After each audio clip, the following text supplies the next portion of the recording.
Hello and welcome to Actv News. I'm Janaye Powers. And I'm Gabriel Shirai. Today we're covering stories about the campus Super Bowl party, a fraternity recognized for community service, and talk more about the performing artists coming to AC for the spring concert. First off, let's talk about the Super Bowl. The big game takes place this Sunday, February 1st at 6:30 p.m.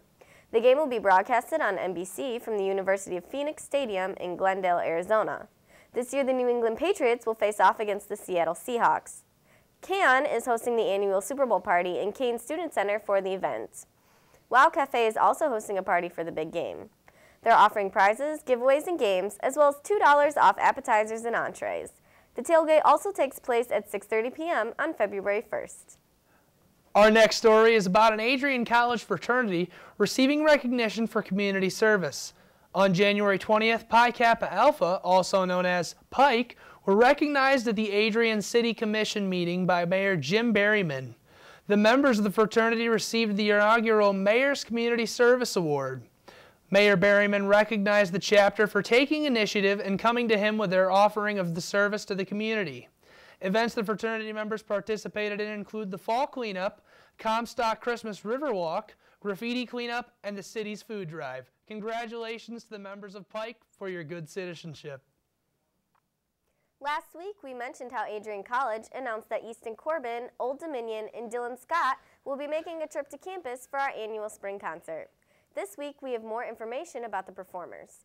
Easton Corbin, age 32, was born in Trenton, Florida. He lived on his grandparents' farm following his parents' divorce and was introduced to country music-themed television programs. After taking guitar lessons from Pee Wee Melton at age 14, Corbin joined a band. Corbin later attended the University of Florida's College of Agricultural and Life Sciences and earned an agricultural business degree before marrying his wife on September 2, 2006. Joe Fisher, Senior Director of A&R at Universal Music Group Nashville, signed Corbin to the Mercury Nashville label in 2009. Wow, interesting stuff right there, Janaye. Old Dominion has members behind many of the songs you hear in country music today. During the past 10 years of writing and honing their sound as a band, a number of their songs have been recorded and released by an impressive list that includes the band Perry, Keith Urban, Luke Bryan, Dierks Bentley, Chris Young, and Craig Morgan.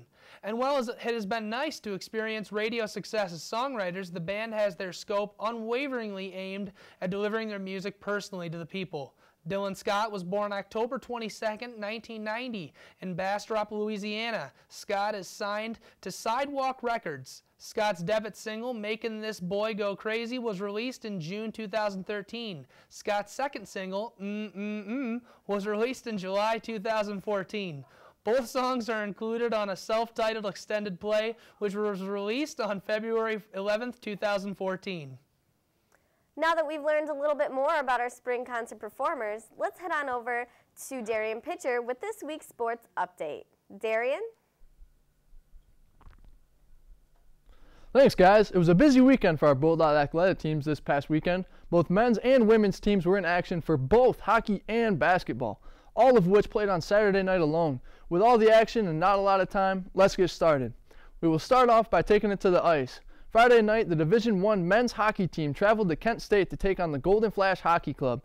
Big game once again for Brad Coburn, finding the net from the second period for a goal of his own to give the Bulldogs a comfortable 2-0 lead, but he didn't stop there.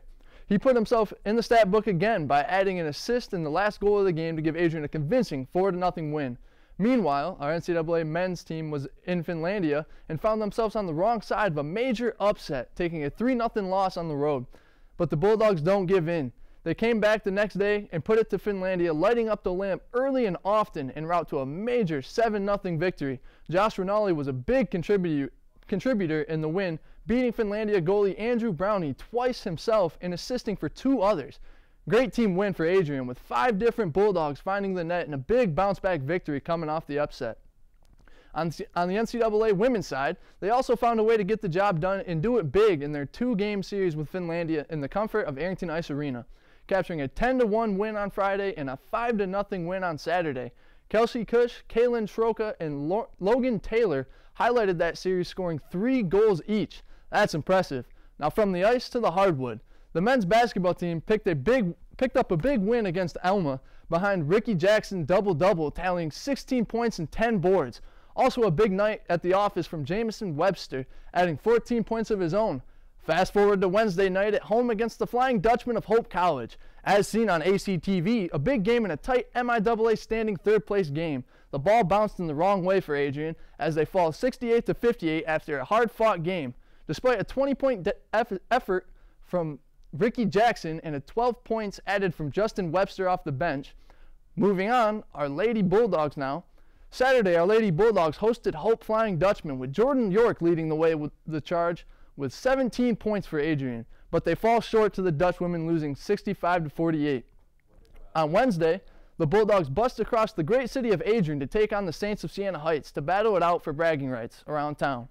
After subpar point totals from our starting five, Adrian turned to the bench for production. Antonia McElroy led the Bulldogs with 15 points and 8 boards, and Amber McCullough tallied up 11 of her own, both of which coming off the Bulldogs bench. Bragging rights were won over this time by the Saints, and they run home with a battle for Adrian, beating crosstown rival Adrian 48-38. That's the blast from the past, and it's time for the future action coming our way. Big day for Adrian on Saturday. Men's hockey hosts St. Norbert in a huge game in the Arrington Ice Arena. Don't want to brave the elements to attend? Don't worry. Tune into the live broadcast on Actv. The puck will drop at 3 p.m. for that game. Women's hockey will hit the road looking to maintain their recent dominance over Finlandia. That game will also have a 3 o'clock start. For the Hoopers, the men's team will travel to Olivet. Tip-off will be at 3 p.m. And finally, you can catch the Lady Bulldogs at home against Kalamazoo at 7:30 in the Marilat Center. That wraps it up for the Bulldog Sports. I'm Darrian Pitcher. Back to you in the studio, Janaye. Unfortunately, that wraps it up for today. Tune in next week and every week for more ACTV news. I'm Janaye Powers. And I'm Gabriel Schrei. Thanks for watching.